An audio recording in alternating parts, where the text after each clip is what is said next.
Amara Johnson hadn't always been a shadow. There was a time when she was the last to leave the office each night, not because she had to, but because she wanted to. When the conference room lights dimmed and the keyboard's tapping faded into silence, she would still be there crafting lines of code as clean as morning dew and solid as steel. She was 28. Black. Natural curls were tied neatly at the nape of her neck. No Ivy League degree, no relatives on the investment board. But she had something few people ever did.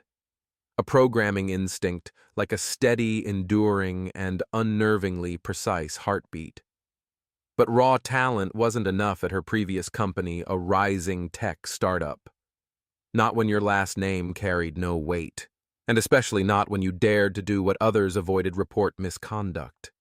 She didn't call anyone out. She submitted a quiet, detailed analysis of a severe vulnerability in the internal payment system where microtransactions were being siphoned off cent by cent into an obscure offshore account. A few $1 million were lost in just a few months. No one responded. A week later, her badge wouldn't open the door. Her email account went dark. The reason: violation of data security policy. Not a single word of thanks. From that moment, Amara vanished from the industry. Not because she was wrong, but because she was right, to the wrong people, at the wrong time, and in the wrong skin. In just a few months, her job applications went unanswered. Interviews disappeared without a word once they reviewed her file further. No one said it outright. They didn't need to. She understood. She had been marked. Every door in tech slowly closed one by one.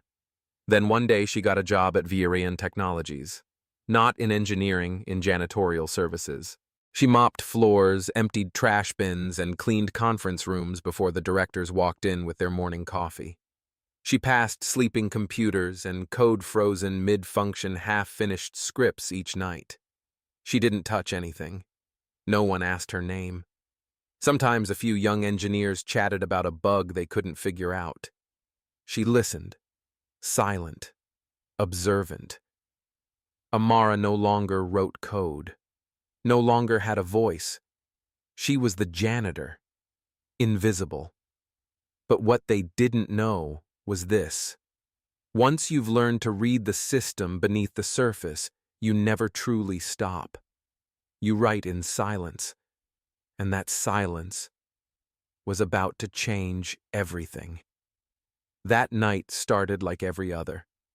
Amara wore her Bluetooth headphones, clothes, and disinfectant spray in hand, pushing her supply cart down the 38th floor hallway, the executive level of Waitress Technologies. Soft, instrumental jazz played in her ears like a shield, insulating her from the sterile fluorescence above and the occasional glances that never lingered long enough to see her. She knocked lightly on the CEO's glass conference room door 3 times, as always. No answer. The door was unlocked. She gently pushed it open. The room was immaculate, orderly, and faintly scented with expensive cedarwood. But one thing was off. The computer screen on the desk was still on. Not the desktop interface, but the command line. Lines of code scrolled rapidly across the screen like someone was operating it remotely. Amara stopped. She recognized the code was burrowing deep, executing an override on remote access. Someone was trying to create a backdoor into Waitress's core system, from the CEO's office. Without thinking, she stepped closer, fingers flying across the keyboard. She ran a log trace. She knew she wasn't authorized to do this. But she also knew. She had once watched a system collapse because no one acted in time. "Hey, what the hell are you doing on my computer?" The voice cracked through the air like a gunshot. She spun around. Standing in the doorway was Julian Rusk, CEO of Waitress, tall, immaculately dressed in a dark suit, his face carved cold as a blade. Amara stepped back. Her hand still hovered over the keyboard. "Sir, I was cleaning, but I saw the screen." It was being accessed remotely. I didn't slap. Not a gunshot. But the sound of a hand across her face rang like a gavel. She stumbled, her cleaning cloth slipping from her hand, her cheek flaming red with heat. You don't touch anything that doesn't have your name on it. You're janitorial staff, not engineering. Get out. Now. His voice wasn't raised, but it sliced like a paper cutter. She froze. Her heart pounded not just from pain, but from something far more familiar, the feeling of being stripped of all dignity in a single sentence. She didn't cry. She didn't beg. She stood there, one hand cradling her cheek, the other clenched around the dropped cloth, and spoke quietly. Please, just look at the code. Someone's attacking the system from outside. I wasn't trying to breach anything. I just saw it was open, and I knew what to do. Julian said nothing. He turned away and pressed the internal comm button. She understood. The conversation was over. Amara backed toward the door, her eyes still fixed on the screen, where lines of code continued to cascade. Her eyes stung not from tears, but from the invisible blow, not from his hand, but from the total erasure, as if she had never existed. Her fingers touched the doorknob. Click. A sound behind her. Julian had looked back at the screen. His eyes narrowed. He stepped closer and leaned in to examine the code, and something in his expression shifted. From anger to confusion, to suspicion. The way the variables were declared, the nested syntax, the comments. It was familiar. Too familiar. He had seen this style before, 6 months ago, during a significant breach of their core infrastructure. An anonymous patch had arrived, flawless, surgically signed, only with the initials AJ. That patch had saved the entire system. He'd ordered the engineering team to find the author, but the coder had vanished like a ghost. And now, that same code was on his machine, written by the woman he had just struck and humiliated. He turned eyes locking onto Amara, who stood by the door, one hand on the knob, the other still pressed to her burning cheek. You wrote this? He asked. For the first time, his voice didn't carry command, but doubt, and something like awe. Amara hesitated. She didn't know if she was about to be arrested or invited to stay, but she had been silent too long. She nodded slowly. I'm the one who saved you. And from that moment, everything began to fracture. Every shard of silence, every buried wound, and a truth long hidden beneath the system's surface, finally began to rise. Julian Rusk had seen a lot of code in his life, from polished demo builds wrapped in glossy presentation layers to messy emergency patches hastily slapped together to stop a system crash at 2 a.m. But what he was looking at now was something else entirely. This wasn't just code. It carried a fingerprint, a kind of digital handwriting. Variable names concise but never ambiguous. Comments nested within every function cluster are grammatically flawless. Catch statements never redundant, never missing. A subtle precision that only someone who coded by instinct could produce.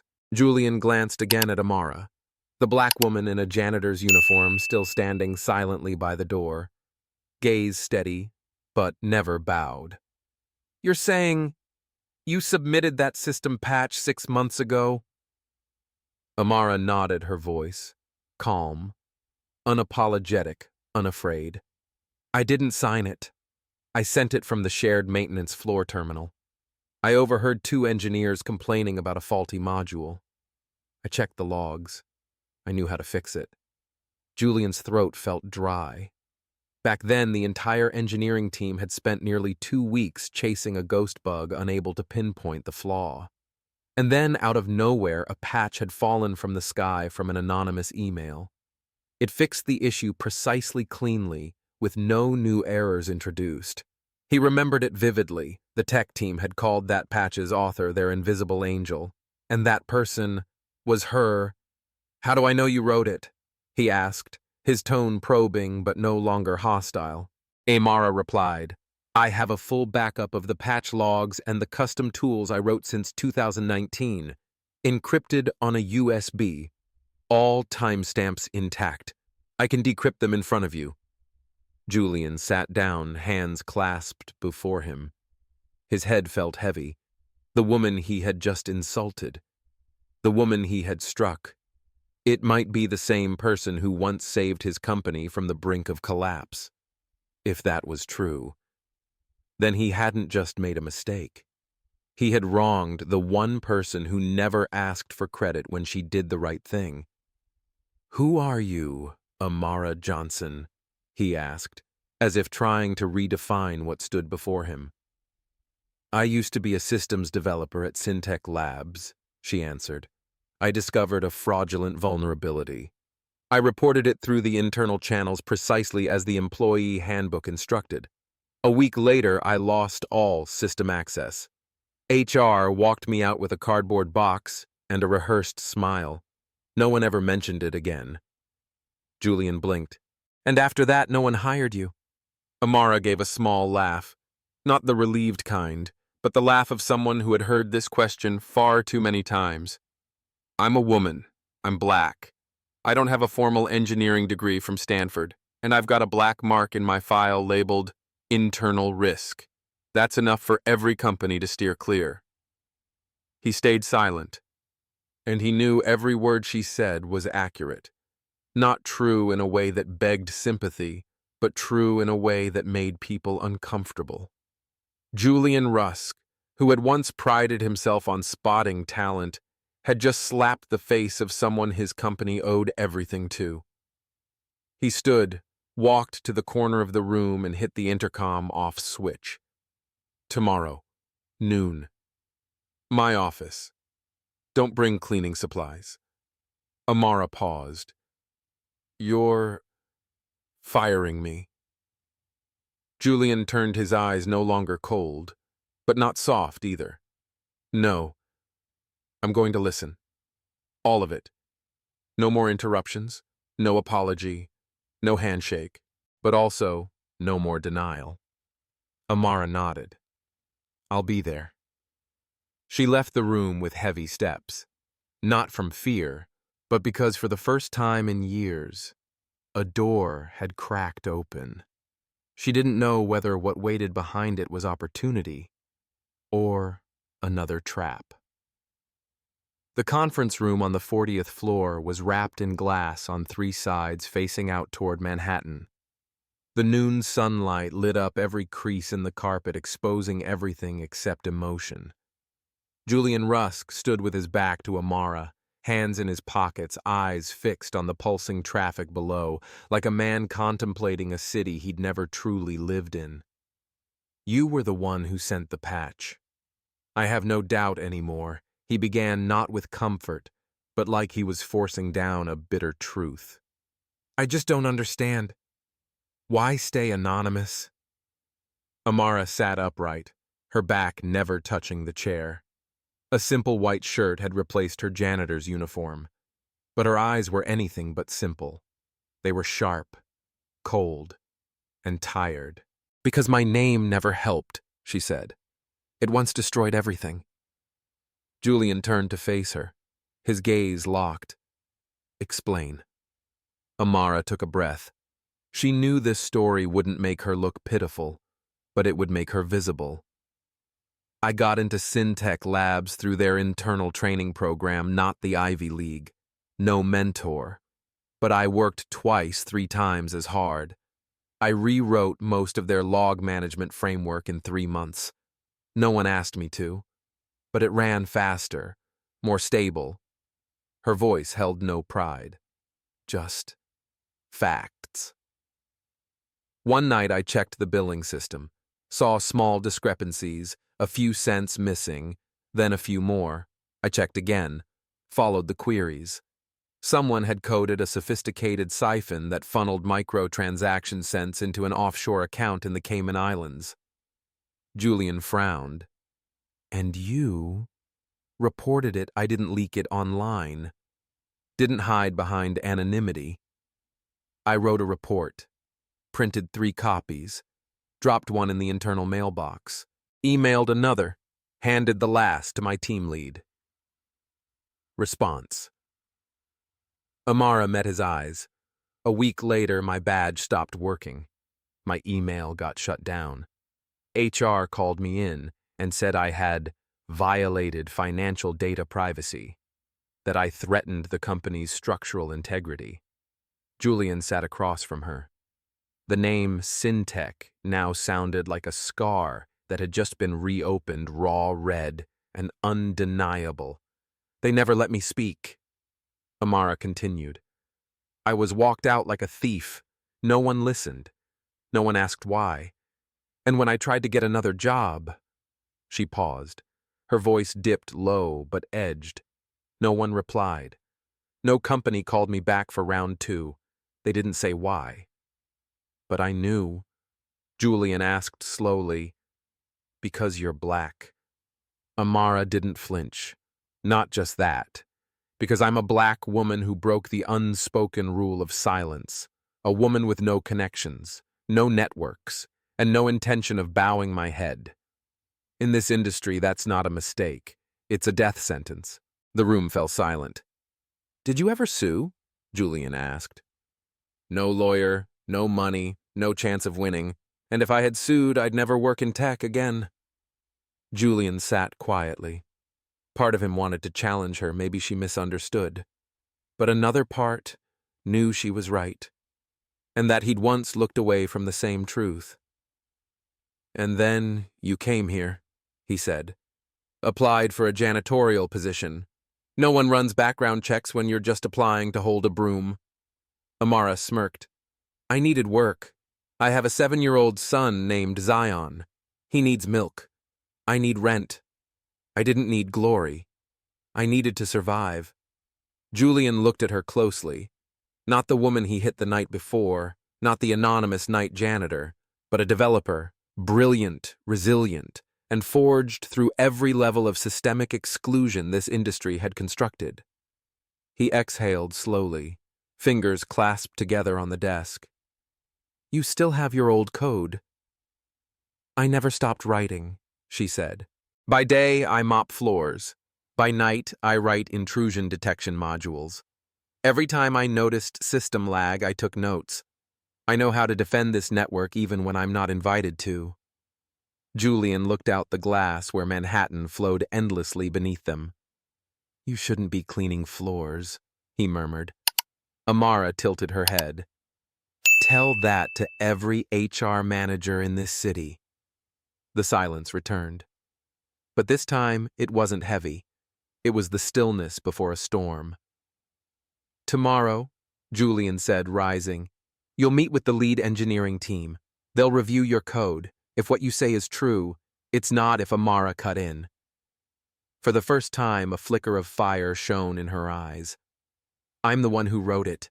I was erased from the system. But I never disappeared.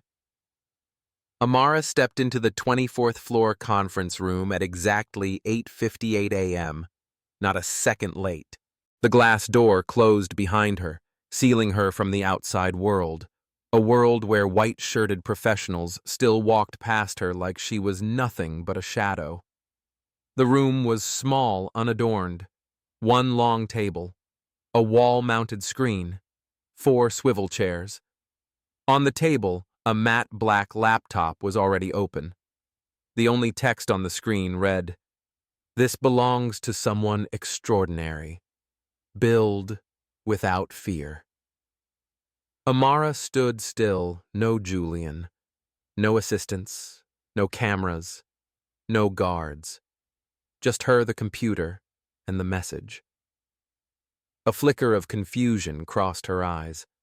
Then she sat down, fingertips gently touching the keyboard.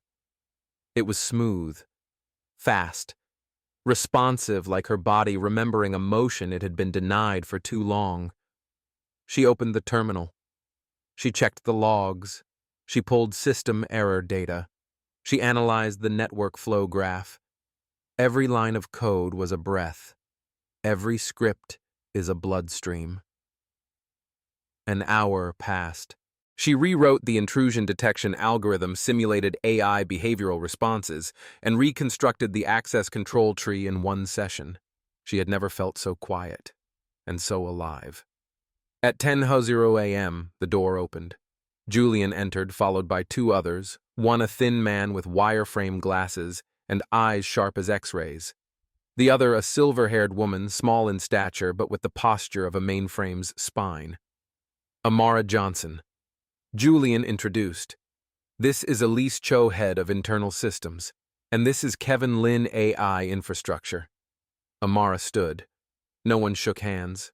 No one smiled. AJ Elise said, not like addressing a person, but referencing a code name. Finally, a face. Kevin gave a slight nod. Your patch saved the system in March. My team tried reversing the code, but couldn't determine how you optimized that routing logic. Now we have a chance. She wasn't sure if that was a compliment or pressure. Sit, Elise said. We're not here for your resume. We want to see your logic. Amara nodded. She opened her code, began walking them through it. Slowly, no embellishments. One variable flagged abnormal latency between requests. Another tracked execution timestamps. If they drifted more than 0.02 seconds from the sequence prior, the system would suspect synthetic behavior. Kevin cut in. Why use recursion here? Aren't you worried about Stack Overflow? She didn't hesitate. It's tail recursion, and I built a hard limit at 64 layers. The system won't touch the ceiling. Elise frowned. This behavior mapping, it's like building an immune system. Amara nodded. I didn't want just to detect errors. I wanted the system to feel something was off. When someone walks into a room, you know something isn't right, even if nothing's visibly wrong. Elise leaned back in her chair. For the first time, she said nothing. Over the next 3 hours, they dissected every line of code. Amara answered every question, sometimes nervously, sometimes uncertain, but never evasively. She wasn't trying to prove anything. She was just being present fully as she used to be before the world erased her from tech's map. When everyone else left the room, Elise lingered. She stared at Amara for a long time. How long were you buried? Amara didn't smile. She replied, There's still dirt under my nails. Elise said nothing else. But as the door closed behind her, Amara realized for the first time in years that she wasn't being seen as a threat, not as a problem. She had just been seen as a peer, even if just for a morning. Tuesday, 7 a.m. Amara had just entered the main lobby glass elevator when her phone buzzed. A headline lit up from an anonymous address: Virion hires hacker previously fired for fraud. Internal chaos ensues. She froze, her chest tightening. The signal was slow but fast enough to show the article spreading quickly. They mentioned Syntech Labs. They called her a former insider, dismissed for serious data policy violations. No names but a photo. An old ID badge, blurry, lighting her face stiff with exhaustion. They didn't need accusations. They needed a face for people to fear. The elevator stopped at the 38th floor. The doors slid open and the air suddenly became thinner. In the long corridor, a few people turned to look at her. A young engineer, one she'd helped debug a script last week, quickly looked away. Elise walked past without her usual nod. She didn't blame them. It wasn't hatred in their eyes. It was a fear of being associated. Julian wasn't in his office. His assistant only shook her head. He's in an emergency meeting with the board. No need to ask more. Amara understood. The news had reached them. She turned and returned to the systems room where her makeshift desk sat with the laptop to which she had just been granted access. She sat down, hands on the keyboard, but her fingers didn't move. They knew. They knew not just her past, but the way they wrote about it was as if everything she had survived was proof of guilt. The door opened. Footsteps entered deliberately and precisely. Marcus Vire, COO of Virion, Julian's quiet rival, clean-cut face, flawless suit, smile as sharp as a scalpel. Well, well. His voice dragged. You've become quite the headline. Amara stood, shoulders squared. I didn't leak anything. Doesn't matter. What matters is it's everywhere now. And we... He stepped in and closed the door. Have to deal with the legacy Julian just dragged into our house. She said nothing. There was no point. You know what someone like you looks like to shareholders? Marcus stepped closer. Not talent. Risk. A virus in a system trying to close a 9-digit government contract. He leaned down a little lower, like sharing something precious. You might be brilliant, but don't forget this system was never built to keep people like you in. She bit her lip. Her fists clenched, and Julian Marcus gave a thin laugh. Don't think he'll back you forever. He protects his reputation, not people. He left the way he came, swift clean, leaving behind a chill of expensive cologne that clung to the walls. Amara didn't cry. She didn't rage. She just sat alone, hands still trembling from a sensation too old to name the feeling of being destroyed once before, and now again in the light in public. That evening she left early. No one stopped her. No one saw her out. Zion was building a Lego fortress when she walked into the apartment. He looked up, eyes bright. You're home early. She forced a smile. Yeah, Mommy needed to breathe a little. He showed her a new turret. He added, to protect the robot from the bad guys. She ruffled his hair. You're amazing. That night after Zion had fallen asleep, Amara opened her laptop. The article still glowed on screen. She read it from beginning to end once and twice, and there was no direct slander. But every word had a purpose. They didn't want her to leave. They wanted her buried. Just then, a knock. Soft. Hesitant. She opened the door. Julian. No tie. Eyes sunken. A plain white paper bag in hand. I brought tomato soup and grilled cheese. Not sure if it helps. Amara crossed her arms. You should go. I will. But first I have to say something. She didn't answer. Julian took a breath. I sat in that boardroom this morning, and I said nothing. I didn't defend you. I didn't deny anything. I was scared. Scared of the stock crashing, scared of the press. And in doing so, I became exactly the kind of man who threw you out the first time. She looked at him. Her eyes were wet, but her voice was steady. You weren't silent. You confirmed my worst fear. My voice still doesn't matter. Julian bowed his head. I know. Then he looked up slowly and said each word with clarity. But I won't let it stay that way. Tomorrow morning, I'm holding a press conference. I'm going to say exactly who saved this system, who built our new security foundation. And if they won't accept you, they don't need me either. Amara looked at him for a long time. You'll be torn apart. Julian nodded. Maybe. But if I bleed this time, at least I'll bleed for the right reason. She stepped back and opened the door. You're lucky, she said quietly. I like grilled cheese.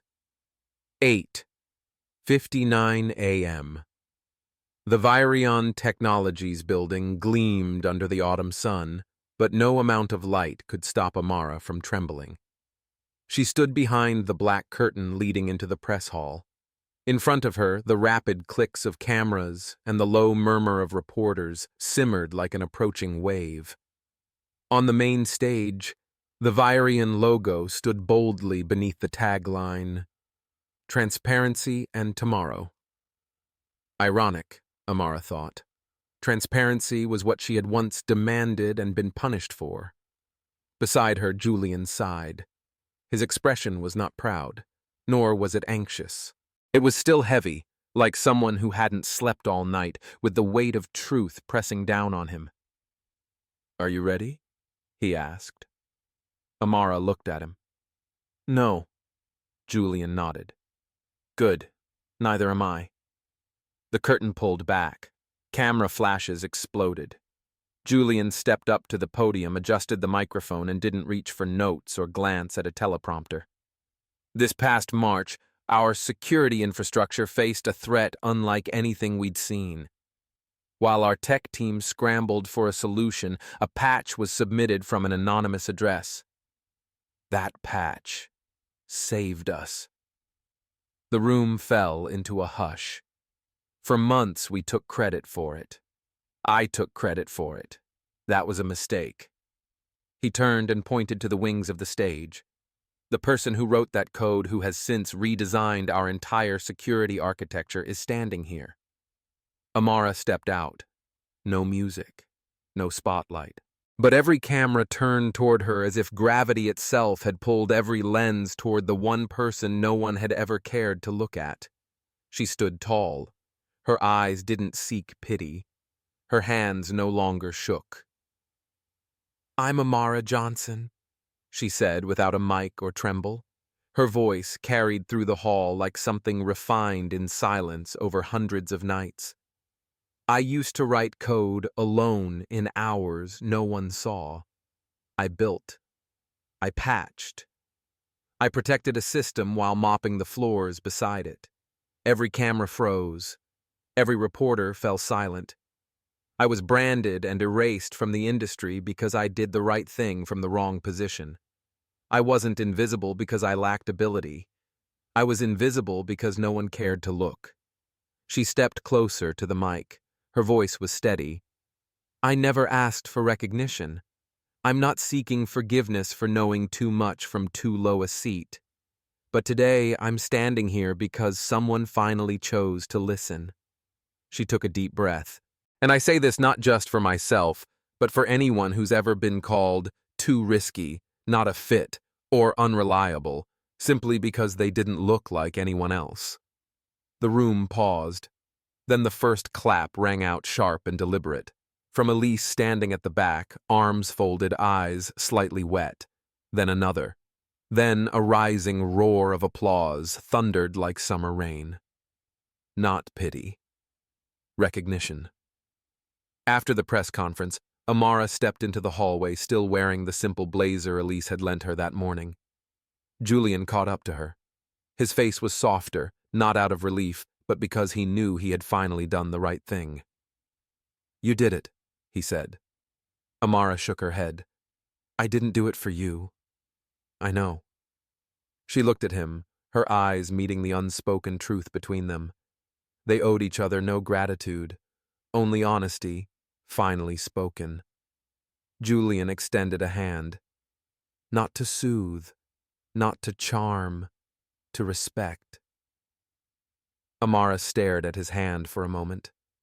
Then she shook it. Firm, calm, just like her. As she and Zion ate dinner that evening, he placed a hand-drawn picture on the table. "This is you," he said. The drawing showed his mom standing in front of a giant screen. She wore a cape. In her hand, a glowing keyboard. "You're a superhero," Zion declared. Amara smiled, not a tired smile, but a real one from someone who had just pulled herself out of the pit of prejudice without needing to disappear. "No, baby," she whispered. "I'm just me." And for the first time, that was enough. 3 days after the press conference, Amara Johnson's name appeared on every major publication. On LinkedIn, her speech had been shared over 300,000 times. In the tech world, she was no longer a shadow. She was a surge, a reckoning, and that made some people uncomfortable. Wednesday, 9 a.m. Elise walked into the meeting room with a thin folder. The lines on her forehead were deeper than usual. Her eyes were no longer cold steel, but warning of an oncoming storm. "We've got a problem," she said, "and it's not coming from the outside." Amara stopped typing. Three board members just received a leaked dossier from an anonymous source accusing you of falsifying credentials, altering work history, and accessing secured systems without authorization. Amara wasn't surprised. Just cold. Falsified what I've never claimed to have a degree. Elise nodded. Exactly. But they've reconstructed your entire history to make it look like you deliberately misled us. Amara exhaled, steadying her voice. Anything more serious in the leak? Elise sat, lowering her voice. An access log looks like it's yours, showing an admin port was opened in the AI system exactly 48 hours before the security breach. Amara stood. No way. I never touched the admin port. I didn't even have access at that time. Elise nodded. Correct. But if someone wanted you to take the fall, now's the time. That afternoon, Amara sat alone in her workspace. The harsh white ceiling light reflected on her laptop like a cruel reminder she had once been buried for telling the truth. This time, they weren't going to bury her in silence. They were going to destroy her with data. Zion lay asleep on the couch outside, hugging his old stuffed bear. Amara reopened the system logs line by line. Since she was still mopping floors, she has not yet been granted system permissions. At 2:08 a.m., 2 days before the breach, there it was. A query. It had triggered a hidden admin port using a command issued by someone with high-level access. The command used her credentials, but it didn't execute anything. It didn't delete, didn't write, just copied, like someone testing before making their move. Amara knew instantly. This wasn't a mistake. This was a setup. Someone inside had piggybacked on her credentials before she knew she was getting promoted. The next day, she and Elise entered a basement room with no cameras, no network, just concrete walls and a mechanical lock. Julian was already seated beside an old laptop connected to an offline server. Amara presented the evidence. The initial access command, the internal IP address, the trace logs. Julian reviewed them carefully, silently. When he finally spoke, his voice was no longer calm. This came from Martin Greaves's machine. Elise's hands clenched. Martin, Director of Strategic Risk. He was overseeing the AI system transfer when Amara joined. Julian nodded slowly. He planted temporary code under Amara's ID. Then it killed it before full logs could be recorded. When the breach hit, he planned to use that trace, to pin it on her. Amara closed her eyes. Not from shock. From familiarity. Familiar with being the chosen scapegoat because she had no protection system, no family on the board, and no degrees to shield her. Julian stood turning to her. "We need to bring this to the board." Amara shook her head. "No, we take it public." Elise stared. "Are you sure I'm sure? I was erased internally once. I won't let them do it in the dark again." She lifted her chin. Her voice is no longer defensive but strategic. "If I stay silent, my son will learn that the truth should be hidden. But if I speak out and lose everything, at least he'll know his mother isn't afraid." 3 days later, an emergency internal hearing was convened. Amara stood at the center of the room, presenting every piece of evidence from the time before she had access to the moment her credentials were exploited. She projected each log, each timestamp, each line of code executed by Martin Greaves. The rear door opened. 2 federal agents entered. Greaves stopped in his tracks. "She's just a damn janitor," he growled. "You let a floor scrubber reverse the whole damn system."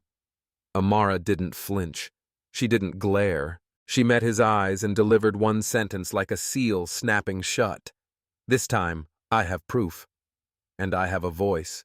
And for the first time, she wasn't kept because of pity. She was kept because no one dared to deny the truth anymore. That morning, the boardroom on Virion's 47th floor didn't resemble any meeting room before it. High ceilings, glass walls, a polished oak table is at the center.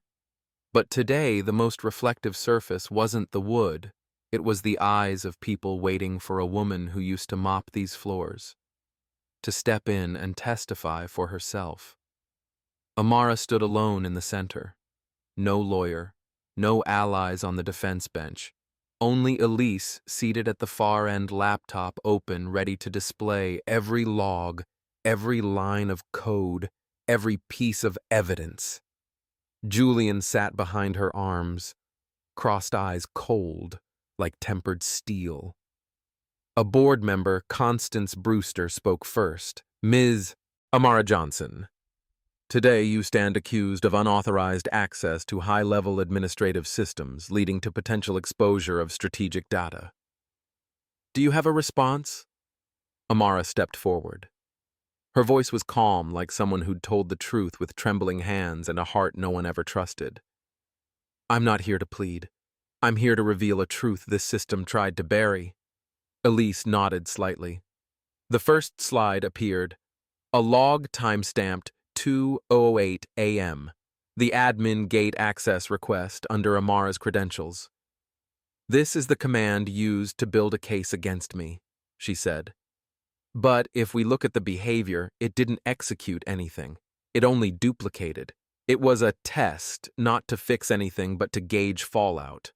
The second slide is a nearly identical command, but this one bears a digital signature from Martin Greaves. At the moment this code ran, I was still holding a mop on the 11th floor, Amara said, scanning the room.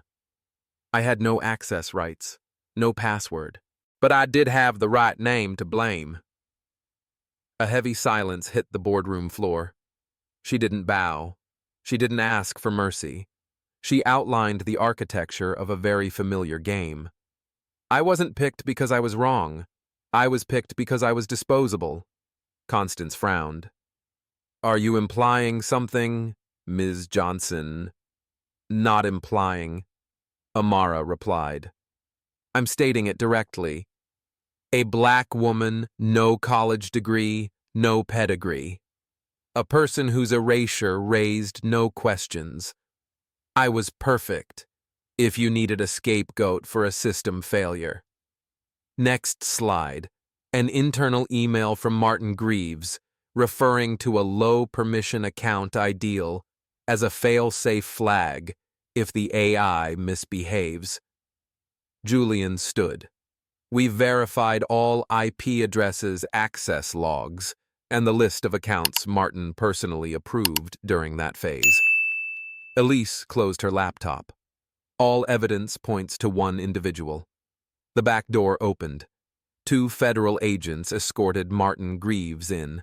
His face was pale. Sweat stained his collar. You'll regret dragging me down, you worthless trash, he snarled at Amara. She didn't flinch. No. You dug this pit. I just refused to lie still at the bottom.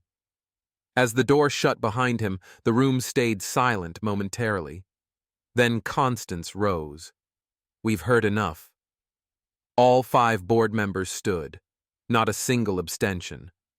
Ms. Amara Johnson will be fully exonerated, her position reinstated, and granted authority to select her next project. A formal public apology will be issued. No applause, no flowers.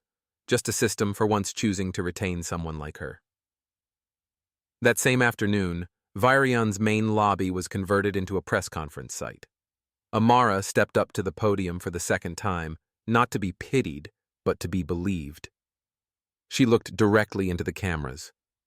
I'm not here to be a symbol. I'm here to work, to build, to defend a system even when it refused to defend me. A pause. But if my story helps someone sidelined for not being the standard for their past skin or silence feel seen, then remember, it's you, not them, who decides where you belong. The cameras flashed wildly, but this time, she didn't look away. That evening, she walked Zion past Virion headquarters. The new nameplate glowed beneath the building's glass facade. Amara Johnson, Chief Systems Integration Architect. Beneath it, a quote. Integrity is doing the right thing even when no one is watching. Zion looked up and asked, They wrote that because of you, right, Mom? She squeezed his hand. No, baby. They wrote that because the world needs to know why I did the right thing before anyone could see me. 3 weeks after the hearing, Amara stood before the Virion war room, its frosted glass wall once reserved for white men in suits. Now she was the first in, not to clean, but to lead. Data schematics, red, blue, yellow arrows, and lines of code in dry erase marker were on the wall. She drew fast, spoke steadily. Version 3 of the AI security module doesn't just learn from attacks, it learns from behavioral anomalies. If an engineer performs unusual actions, the system flags it, not to accuse, but to observe. Around her were engineers, mostly younger, some once the only voice heard in a room. Today, they looked to her not with doubt, but anticipation. Elise, seated on the side, nodded. I waited 10 years to hear someone say that and mean it. Later, Julian called her in, holding a thick folder. His face was serious as always, but this time a trace of hesitation. The board wants you to report directly in the end-of-quarter review. You can decline. I'll go, she said immediately. You know they'll bring up your past. She smiled. Good. I know how to tell a story. At the executive meeting, Amara faced 8 directors who once voted to exclude her.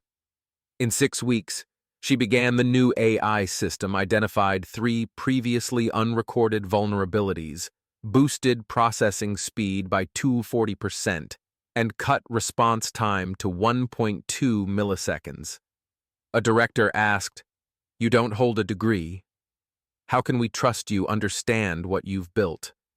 Amara didn't miss a beat. I didn't learn from textbooks. I knew by surviving. And if you're not convinced, ask your system how many times it saved you this month alone. Julian smirked. Elise gave an approving nod. No one said another word, and no one blocked her path. That weekend, Amara took Zion to the Brooklyn Science Center. In the main hall was a giant touchscreen display, CoreSec AI next-generation security architecture designed by Amara Johnson. Zion's eyes widened. That's your name, Mom. For real. A staff member approached. Would you two like a commemorative photo? Amara hesitated, then nodded. She knelt beside Zion. He flashed a peace sign, grinning widely. The flash went off. The photo appeared on screen, and she stood looking at it. No longer a dream. No longer anonymous. No longer a ghost coding in the night. She was here, real, present, without needing permission. That night clearing dinner, Amara saw one of Zion's drawings stuck on the fridge in front of her, in a cape, in front of a glowing screen full of code. But this time, he had scribbled a line in thick pencil. Mom isn't a superhero. She's the firewall. Amara froze. No eloquent speech could top that. No certificate. No board vote. That little boy saw what the world once refused to.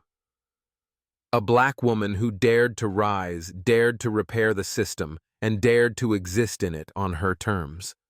In a company-wide internal email sent at quarter's end, Julian wrote, We never lacked brilliance.